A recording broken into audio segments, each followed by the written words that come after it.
Good morning, everybody. I sound English, don't I?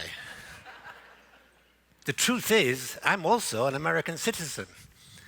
I spent 24 years here, and then I went back to England to look after my mum. And then I stayed.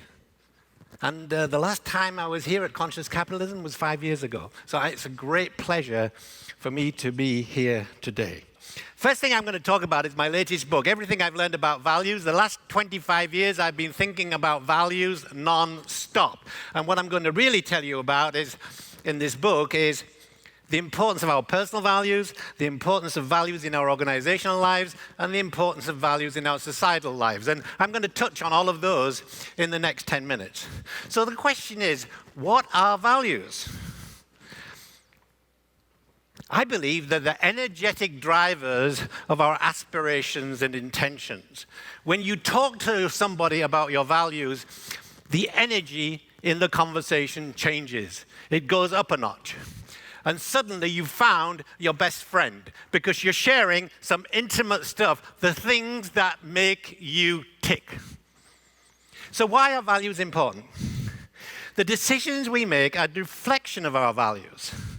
And they're always directed towards a specific purpose, the satisfaction of our individual and collective needs. So here's the interesting thing. Whatever you need is what you value. Our values are an expression of our needs. And as we grow through the stages of psychological development, 7 of them, from birth to death, their needs change. And as the needs change, our values change. So what's this got to do with business? What motivates employees is the satisfaction of their needs. In other words, values are very important. The best-selling book ever on business, In Search of Excellence, Tom Peters said, clarifying the value system and breathing life into it are the greatest contributions a leader can make. And Mary Beth Cantor says, in the face of turbulence and change, culture and values become the major source of continuity and coherence of renewable and sustainability. So, values are fundamentally important to how we operate in our personal lives, in our organizational lives. And they're at the base of culture. What is culture? The values, beliefs, and behaviors that guide and define the way in which a group of people work together. And who creates that culture? Well, guess. The leaders.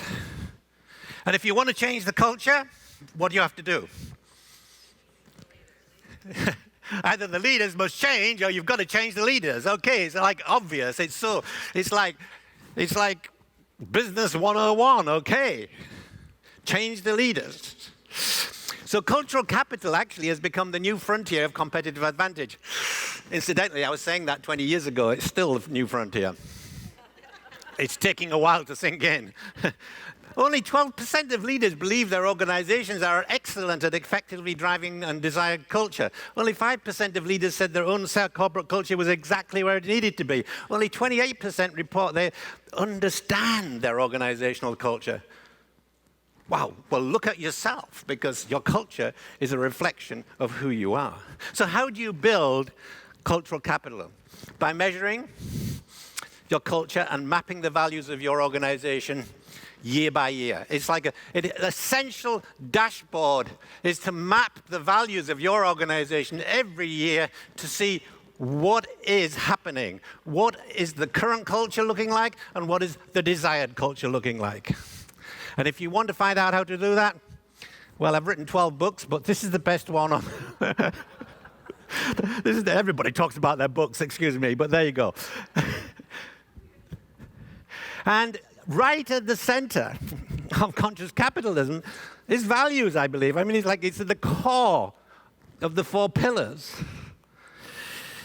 And if you want to find out more, actually, in Annex C, you'll find out all about our measuring tool.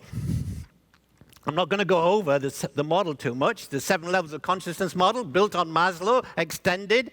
And used now all over the world. So here are the different levels of consciousness in an organization. Financial stability at level 1, sense of belonging at level 2, high performance at level 3, continuous improvement at level 4, building a corporate community, shared vision and shared values at level 5, strategic alliances and partnerships at level 6, and service to humanity and the planet. And it's in these upper echelons that we are looking at conscious companies.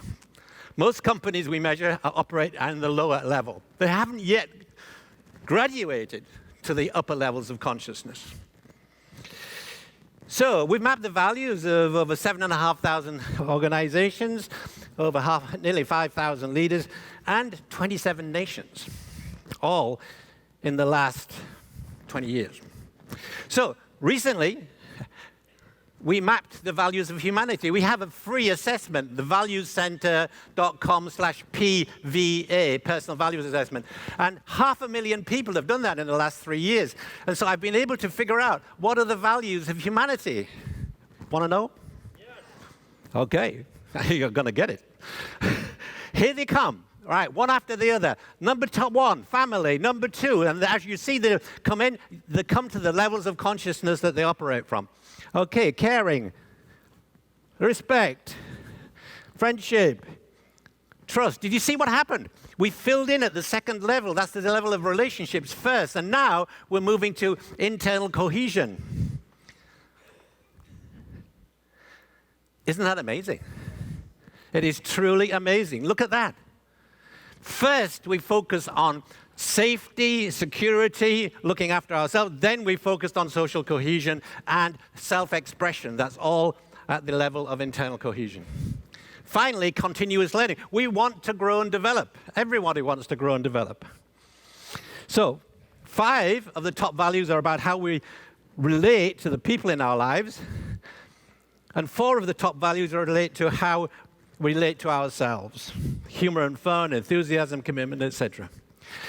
So last year, I set myself a new goal. I'm all about measurement. I've been measuring for 20 years.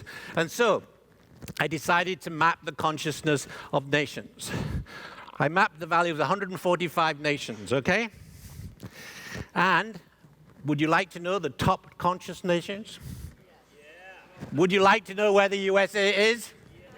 Yeah. All right. No, probably a good answer. Not really. Okay.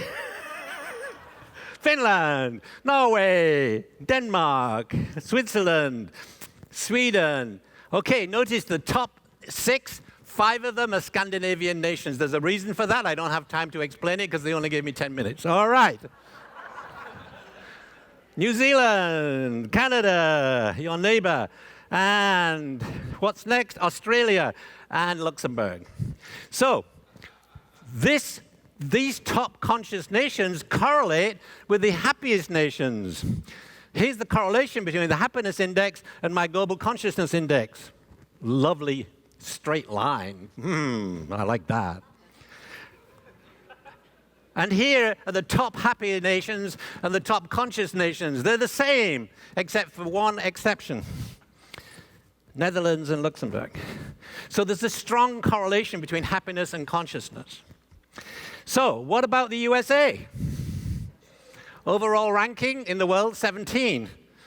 At level 1, which is safety, survival, ranks number 19 in the world. At personal safety, ranks 65, just next to Sierra Leone and Kazakhstan. In the Western world, the USA is the most violent and unsafe place to be. Long-term security, in other words, business and education. Number 1 in the world. Let's celebrate that. Yeah! Equality, 24 rank. Social cohesion, 12. Environment, 27. And human rights, 16. But let's just go back to this one. Ranking 65. Violence, the issue of gun control. My question, and it's a provocative question, I will admit, How conscious is conscious capitalism when the biggest issue in the USA is the safety of our children? How can conscious capitalism help in protecting the safety of our children? That's the question I leave you with, because it is fundamental for the future of this country if it is going to become the best in the world. Thank you.